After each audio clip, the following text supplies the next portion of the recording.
Dans l'actualité de ce jeudi, plus de 3000 tonnes de nitrate d'ammonium stockées au port autonome de Dakar.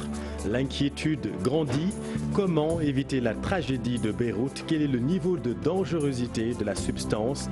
Décryptage dans cette édition. Démarrage du CFE et de l'entrée en 6e, un important dispositif sanitaire a été mis en place dans les centres. Le ministre de l'Éducation nationale a visité quelques centres d'examen ce matin. Aucune perturbation n'a été signalée. Et puis la CEDEAO demande la libération immédiate d'Ibrahim Boubacar Keïta. Le Mali se voit coupé de la sous-région. Les frontières terrestres et aériennes sont fermées avec les pays de la CEDEAO. Toutes les transactions économiques sont arrêtées à l'exception des médicaments, du carburant et de l'électricité. Reportage au corridor Dakar-Bamako. Vous le verrez, les transporteurs redoutent.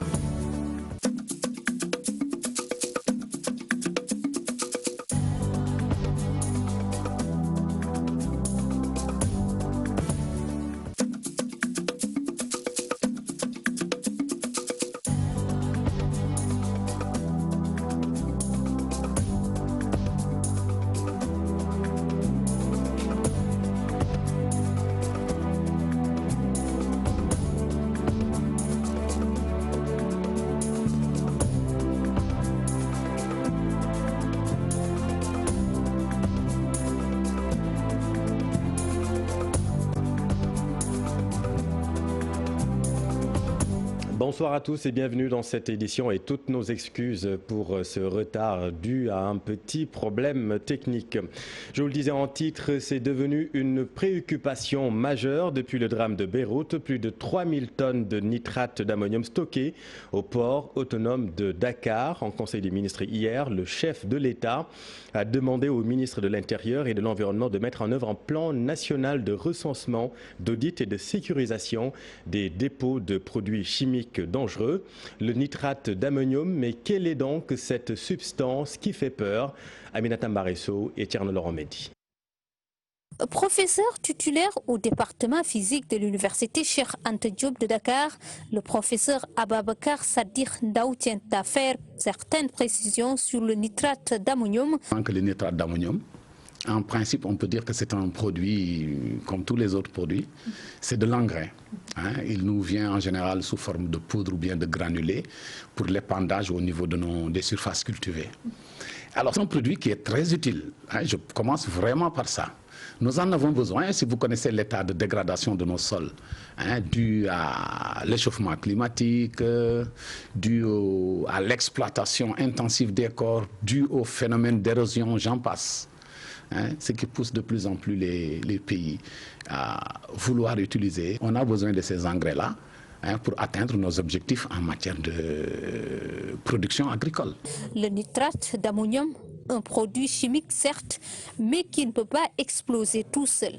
Pour que le nitrate d'ammonium explose, enfin, qu'on voit ce qu'on a vu à Beyrouth, c'est ce que je veux dire, il faut porter sa température au-dessus de 300 degrés Celsius.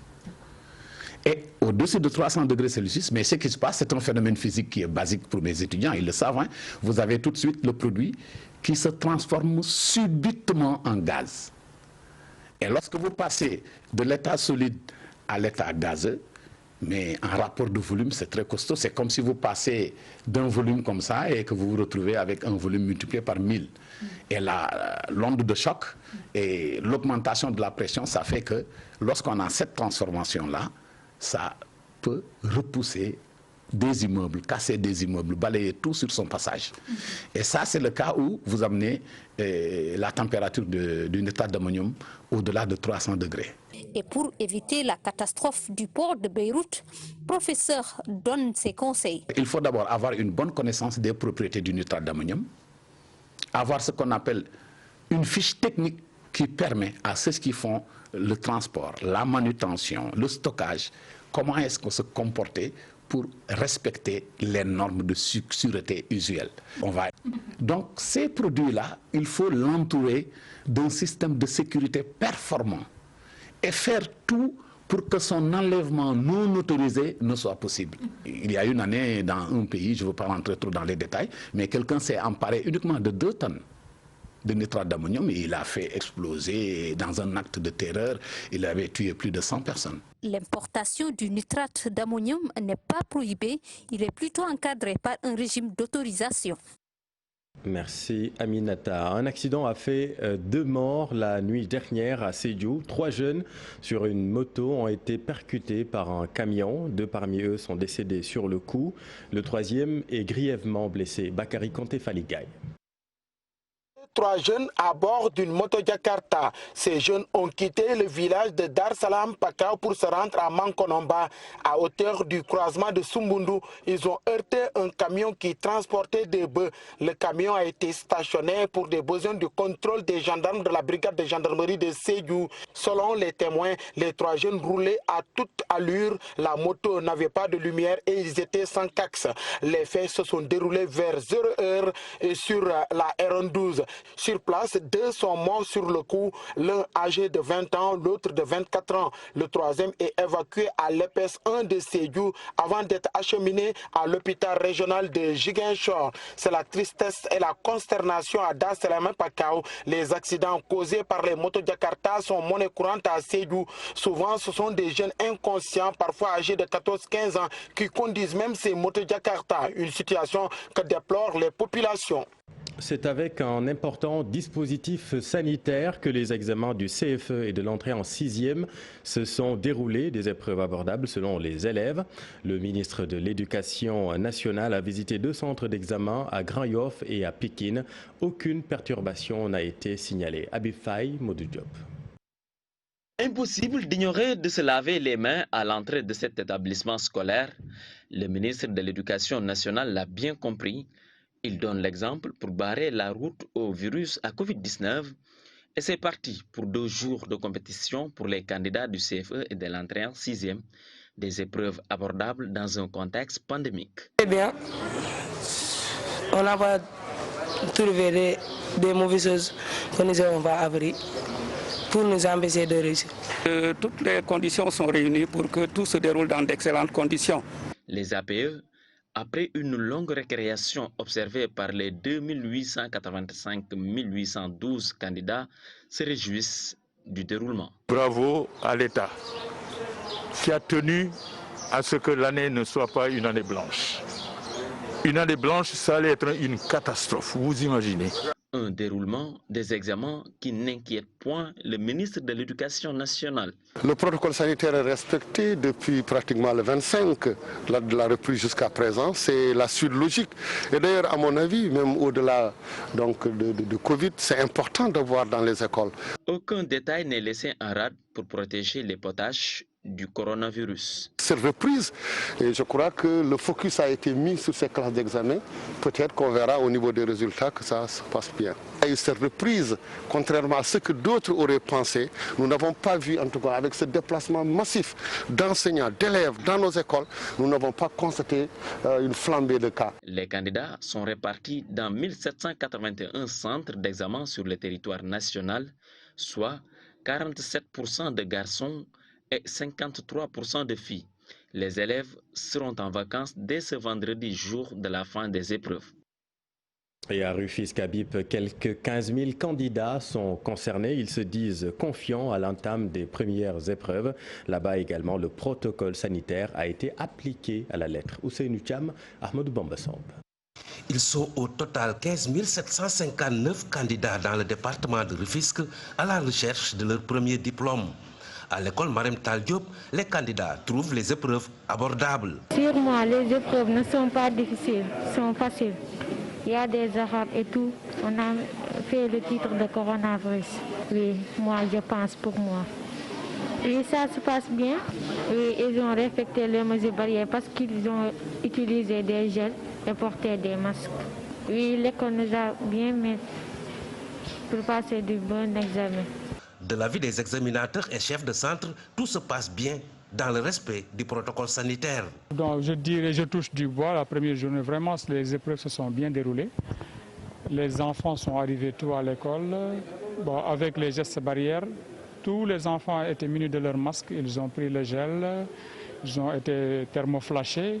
Ils se sont lavés les mains, ils ont regagné leur salle et nous avons eu la disposition d'un élève par table banc.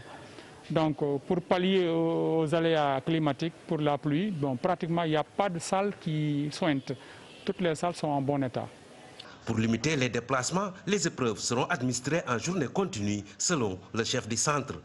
On va continuer jusqu'à 13h, on va faire une journée continue. Ce n'est pas pareil comme les autres années où on fait le matin et le soir. Mais cette année, vu la maladie du coronavirus, donc on va faire une journée continue. Donc certainement, on va descendre à 13h45, Inch'Allah Rabbi. Ces élèves et leurs examinateurs espèrent avoir de bons résultats malgré les perturbations scolaires dues à la pandémie du coronavirus. Dans les régions, l'IEF de Sédhiou et le préfet ont visité les différents centres du département de Sédhiou. L'IEF satisfait du bon déroulement des épreuves. Seul hic, le taux d'absence des candidats qui est de 5%. Écoutons là-dessus Nouassar, l'IEF de Sédhiou avec notre équipe. Au niveau du département, nous avons 5289 candidats, dont 2569 filles et 2713 garçons. Selon les informations que nous avons, la présence est bonne au niveau des enseignants. Donc à part quelques cas, quelques exceptions, on peut dire que l'essentiel des enseignants est présent au niveau du terrain, donc au niveau des centres d'examen. Au niveau de la commune de Sédhiou aussi, nous avons visité 5 centres et nous avons vu que pour l'essentiel, les élèves sont présents. Nous avons noté environ 5% d'absence au niveau des candidats. Et pour l'essentiel aussi, ces absences, ce sont des candidats libres, c'est-à-dire des élèves qui ont réussi l'année dernière à l'entrée en 6e, mais qui n'avaient pas malheureusement réussi au CFE. Donc c'est des élèves qui sont déjà au collège et qui reviennent pour passer le CFE. Donc la plupart des absents, c'est ces candidats-là. Donc cette année, la nouveauté, c'est que les élèves vont composer en journée continue. Donc au lieu de partir, revenir l'après-midi, ils vont rester dans les centres jusqu'à 13h45. Donc heureusement, donc, il n'y a pas de pluie, il n'y a pas de perturbation. Tout se déroule correctement pour le moment. Et voilà ce que nous pouvions dire sur le démarrage des examens du CFE et de l'entrée en 6e. Bonne chance à tous les candidats. Restons toujours dans l'éducation tout de même. Sur imposition sur les rappels, Abdou Fati dénonce un vol organisé sur les salaires des enseignants. Les secrétaires généraux du CELS authentique furieux accusent les services du ministère de la Finance, notamment la direction des impôts. Une situation qui remet en cause l'accalmie notée dans le secteur de l'éducation selon ce membre du G7, Abdou Fati, interrogé par Chérif Dia. Le problème de la surimposition que nous appelons vol organisé sur le salaire des agents et particulièrement des enseignants date de 2013 avec le logiciel tunisien. En tout cas, le constat, il est là, sur un salaire dû, sur des émoluments dus. L'État, au lieu de se conformer au code des impôts, vole les enseignants à hauteur de millions. C'est inadmissible. Dans un moment très délicat, dans un contexte également de pandémie, c'est inadmissible. Il y a des gaps de 100 000, des gaps de millions. Et ce qu'on ne peut pas comprendre également, après avoir reçu le salaire, après avoir reçu le rappel, l'État du Sénégal continue à vous couper jusqu'à la fin de l'année et vous demande d'écrire et c'est ça ensuite, ce qui est inadmissible. Que les inspecteurs des impôts, que le ministère des Finances fassent leur travail au lieu de continuer à charcuter nos salaires, au lieu de continuer à nous voler pour dépenser ça ailleurs, au lieu effectivement à continuer à nous décourager. C'est pourquoi je pense que l'accalmie va être, cette accalmie-là qu'on a constatée à cause de cette pandémie, nous risquons de ne pas l'avoir pour l'année scolaire 2020-2021. Surtout sur la question des surimpositions, nous serons intransigeants. Et un mot sur la situation épidémiologique du jour. 3 décès sont rapportés, 113 Covid+, sur plus de 1500 tests réalisés.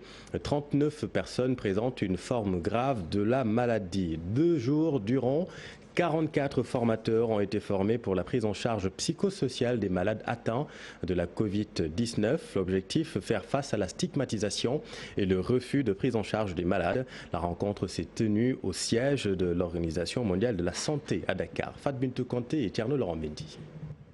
Dès les premières heures de la pandémie, toutes sortes d'informations circulaient, engendrant une stigmatisation, un déni de la maladie et le refus de la prise en charge par les malades. Dès lors, une prise en charge psychologique s'imposait au sein de la population et même du personnel soignant. Dans les phases très initiales de la maladie ou du fait de l'information qui circulait, des informations quelquefois douteuses concernant la létalité et la mortalité de la maladie, les premières personnes qui ont eu qui ont été contaminées rapidement face à l'idée de la maladie et l'idée de la mort ont eu des répercussions sur le plan psychologique.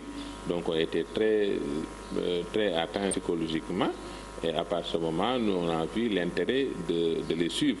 Ainsi, des assistants sociaux, des acteurs communautaires ont été formés pendant 2 jours pour mieux s'adapter aux réalités de la Covid-19 et répondre aux besoins psychologiques et sociaux des personnes affectées par la maladie. Ces acteurs communautaires-là doivent être formés pour pouvoir prendre en charge les patients. Donc aujourd'hui, nous avons organisé donc une session de formation de formateurs. Donc, nous avons rassemblé dans une salle des psychiatres, des psychologues et des assistants sociaux, un comité de 44 personnes qui seront donc le pool de formateurs qui vont après aller dupliquer dans les différentes régions du Sénégal ces sessions de formation-là, histoire de capaciter les acteurs communautaires à la prise en charge psychosociale. Avec des pratiques basées sur l'écoute active. Nous avons eu beaucoup d'outils de la technique, beaucoup d'outils de l'écoute active enseignés par Carl Rogers, qu'on a enseigné en fait à ces psychiatres et psychologues. Cela nous a permis par l'intermédiaire d'entretiens individuels téléphoniques, mais aussi de visites à domicile dans les cas où cela s'avérait et que les conditions de sécurité le permettaient, et la mise en place de groupes de parole au niveau des CTE pour accompagner les personnels, de pouvoir prévenir les effets néfastes sur le plan psychosocial de cette maladie. Avec la faible implication des communautés dans ce contexte de prolifération des cas communautaires, il devient impératif que les acteurs s'impliquent davantage pour aider la population à faire face à cette maladie, surtout en termes de stigmatisation. Merci Fat Bintou. Difficulté d'accès au logement, l'État va s'appuyer sur 3 leviers pour corriger. Selon le DG de la SICAP, il s'agit du foncier, de la fiscalité et du financement. Mamadou Kassé est d'avis que c'est une bonne option. Nos reporters ont aussi fait un tour au Mariste où le collectif des immeubles en ruine espère être pris en compte dans les orientations du gouvernement. Alassane Ba et Younous Diatta. Pour comprendre les politiques d'habitat et de logement au Sénégal, Mamadou Kassé interroge l'histoire. En réalité, elle part de la création des 2 sociétés immobilières publiques jusqu'en 1990 à peu près. Entre 1990 et je dirais 2012, c'était en fait la mise en place, en tout cas du secteur privé de l'habitat. Et en 2012, le président arrivant avec une réflexion sur le secteur, a voulu maintenant s'occuper de la préoccupation des Sénégalais, notamment sur 2 points. Les questions qui concernaient la location et les questions qui concernaient l'accession à la propriété. Le gouvernement a pris des initiatives qui ont débouché sur un cadre institutionnel légal et réglementaire. Par exemple, la loi d'orientation sur l'habitat social, nous en avions grandement besoin. Face aux difficultés d'accès au logement et à la propriété, le gouvernement compte s'appuyer sur 3 leviers, rappelle le DG de la SICAP SA. C'est d'abord le levier du foncier, qui est très important parce que c'est la matière première de notre secteur. Le deuxième levier, c'est le levier de la fiscalité et des facilitations. Et le troisième levier, c'est le levier du financement. Aujourd'hui, reverser 100 000 logements dans un horizon de 5 ans dans le marché constitue un apport considérable pour ceux qui aspirent en tout cas à devenir propriétaires. Et en même temps, développer également un parc locatif. Un tour au Mariste, où nous retrouvons Madame Baké sur ce site qui a longtemps fait objet de lutte. Les immeubles en ruine des Maristes. Les travaux de démolition sont en cours. Une promesse des autorités respectée. La porte-parole du collectif espère qu'il en sera de même jusqu'à la livraison et déplore la cherté du loyer. Nous sommes sortis, mais on n'est pas loin.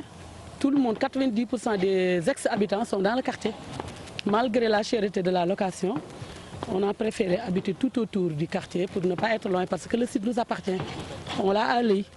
Si on respecte le concept d'un Sénégalais, un toit, une famille, un toit, si ça se réalise, ce serait très bien. Parce qu'aujourd'hui, le Sénégalais paye presque 50% à 60% de son salaire pour un logement, ce qui est exorbitant. La pandémie de Covid-19 a freiné les élans du gouvernement sur sa politique de l'habitat. Les orientations qui seront données à l'issue du Conseil présidentiel vont sûrement accélérer les choses. Restons avec le foncier et ses litiges récurrents. Pour lutter contre ce phénomène, une nouvelle loi est mise en œuvre appliquée par le Centre des services fiscaux de Thiès. Désormais, tout citoyen qui a un permis d'occuper peut bénéficier d'un titre foncier. Explication, Cheikh Anta Diop, c'est la tire. Une nouvelle loi est mise en œuvre portant transformation à titre gratuit des permis d'occuper et autres titres similaires en titre foncier. Des Thiessois démunis ont été choisis pour l'obtention de ces titres fonciers. Une nouvelle loi de haute portée sociale qui a aujourd'hui permis à des Sénégalais de toutes les couches des Sénégalais démunis de démocratiser un peu l'accès à la pleine propriété. Je pense qu'aujourd'hui, c'est le lieu de féliciter son Excellence, Monsieur le Président de la République, qui a eu une vision. Cet élan de solidarité à l'endroit des citoyens permet de démocratiser l'accès à la propriété, mais il y a une procédure en la matière, selon le chef des services fiscaux de Thiès. La procédure, elle est simple. Nous, quand vous déposez votre demande au niveau des domaines, nous d'abord on saisit directement la conservation foncière qui fait les travaux de morcellement. Aussitôt après, on crée le titre et voilà, la procédure est terminée. Donc c'est pour dire que aujourd'hui, tous les Sénégalais qui détiennent des titres de propriété, des permis d'occuper, de déposer au niveau de nos services. Et voilà, je pense que l'instruction peut durer en tout cas maximum 2 à 3 mois maximum. Les gens n'y croyaient pas, mais aujourd'hui, avec la loi de 2016, c'est une réalité. En moins de 2 ans, 900 titres fonciers ont été attribués à des Thiessois. Le chef du Centre des services fiscaux de Thiès appelle les citoyens à se rapprocher de son service pour faire la demande. Merci Cheikh Anta. Alors maintenant à Kaolack, devant l'ampleur des dégâts, les sinistrés de l'incendie du marché central de Kaolack expriment leur angoisse, toujours sous le choc. Ils souhaitent reprendre tout de même l'activité le plus rapidement, mais du fait de l'extrême violence des flammes, vous allez le voir, le marché n'est pas prêt de rouvrir ses portes dès demain. Ibrahim Djamé et Faligaï. Les décombres de l'incendie du marché central de Kaolack constitués pour l'essentiel de morceaux de zinc et de cendres de morceaux de tissu calciné inondent toujours les lieux du sinistre. Les sinistrés gagnés par l'angoisse qui se tournent les pouces demandent le dégagement dans l'immédiat de ces déchets pour qu'ils puissent reprendre très vite leurs activités. Le 15 la woon ci guddi ba nëgë ni boobu ba tey ñu ngi toog liggéeyuñu defuñu lenn amuñu dépasse situation bi ñu bëgg dëgg mooy jal bi na fi jóge bu fi jógee ba noppi fàkkañu suñu terrain jox ñu suñuy place. Le président du conseil départemental Baba Ndiaye est venu s'enquérir de la situation, leur manifeste dès l'entame toute sa compassion. Vous avez vu ici que nous sommes dans les décombres et ça a fait beaucoup de pertes. Plus de 400 personnes travaillent ici et c'est des millions en pertes de marchandises mais également de produits. Et aujourd'hui ils sont restés inactifs mais également complètement sinistrés. Dans la foulée, Baba Ndiaye appelle toutes les autorités locales à des concertations inclusives pour trouver une solution. À la commune de Kaolack, à qui nous proposons une large concertation autour du marché de Kaolack. Concertation qui regroupe à la fois les acteurs économiques et opérateurs du marché central de Kaolack, les institutions consulaires, la commune de Kaolack ainsi que toutes les communes et départements environnants ou voisins au niveau du marché central de Kaolack pour qu'ensemble nous puissions, avec l'appui de nos autorités centrales, notamment le président de l'Afrique, trouver une solution durable à ce marché qui doit être muté vers un marché moderne. Dans cet incendie, le bilan provisoire établi par la commission de recensement faisait déjà état de 450 cantines ravagées, très loin du nombre de 83 annoncé par le préfet au lendemain de l'incendie. Merci Ibrahima. Venons-en maintenant à la situation au Mali. D'abord avec cette réaction sur Twitter du chef de l'État Macky Sall. Le coup de force contre un président démocratiquement élu est une violation de protocole de la CEDEAO sur la démocratie et la bonne gouvernance. Il nous faut agir avec responsabilité et célérité afin d'éviter que le Mali ne sombre dans un vide institutionnel et dans une impasse politique, a réagi le chef de l'État sur les réseaux sociaux et dans ses différents comptes d'ailleurs.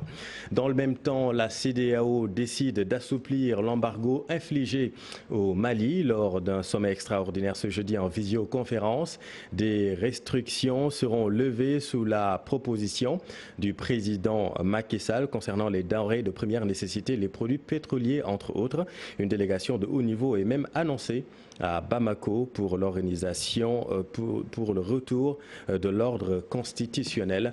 Fatima Touré. Ne point céder devant les putschistes et la conviction de la CEDEAO. En visioconférence sur la situation qui prévaut au Mali, les chefs d'État de la CEDEAO se veulent fermes et proposent le maintien des sanctions prises conformément aux dispositions du protocole sur la démocratie et la bonne gouvernance de 2001. Par ailleurs, elle demande la réhabilitation d'Ibeka dans ses droits, mais également la libération de ses collaborateurs arrêtés par la junte militaire. S'agissant de l'embargo, les chefs d'État ouest-africains ont apporté quelques assouplissements à l'issue de ce sommet extraordinaire. Sur proposition du président Macky Sall, l'organisation a décidé de lever les restrictions concernant les denrées de première nécessité, le carburant et l'électricité, les produits pharmaceutiques. La CEDEAO souhaite dans les plus brefs délais le retour au calme et à une situation institutionnelle normale. L'organisation annonce l'envoi immédiat d'une délégation de haut niveau à Bamako pour le retour de l'ordre constitutionnel. Merci Fatima. Et après le renversement du régime d'Ibeka, l'heure est au profilage de nouveaux organes qui doivent gérer les affaires publiques du Mali. C'est dans ce sens que la junte a rencontré ce jeudi la classe politique, suivant quelques réactions des politiques à la sortie de cette rencontre. Nous avions dit que nous condamnons toute prise du pouvoir par les armes en tant que républicains et démocrates. Cependant, l'eau est versée, c'est le pays qui nous appelle. Et ils ne peuvent pas eux seuls travailler ce pays. Les ententes ont été grandes. Ils nous ont écoutés, nous avions échangé de tout ce qui adviendra de cette proposition de la transition qu'ils veulent mettre en place. Nous avons dit que les défis sont énormes, les enjeux sont énormes, mais il faudrait vite aller à la mise en place des organes de la transition pour qu'on puisse véritablement travailler.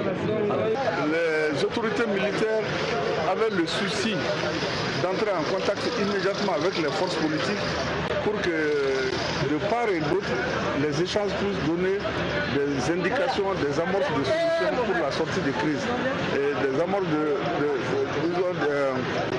qu'on fasse le profilage de nouveaux organes pouvant prendre en charge la gestion des affaires publiques dans tous les compartiments, aussi bien politiques que sociales, aussi bien politiques que militaires. Vous venez de suivre respectivement Mouloud Ben Katra, qui est un ancien ministre au Mali, et Mamadou Sangaré, président du parti CDS Mogui Tiguiya. Si les sanctions strictes de la CEDEAO sont appliquées, l'impact économique sera considérable. Nos équipes se sont rendues au corridor Dakar-Bamako. Là-bas, vous allez le voir, des centaines de camions font la navette entre les deux pays. Reportage Moussa Omar Gueye et Amadou Diédhiou. La fermeture prolongée des frontières risque d'être lourde de conséquences pour les gros porteurs qui empruntent le corridor Dakar-Bamako. Pratiquement toutes les frontières avec le Mali sont présentement fermées depuis hier nuit. Jusqu'à hier soir, il n'y avait pas assez de perturbations. Sauf qu'au niveau de Kati, qui se trouve être le port sec du Mali, le grand parking des gros porteurs, alors avait été évacué par les mutins.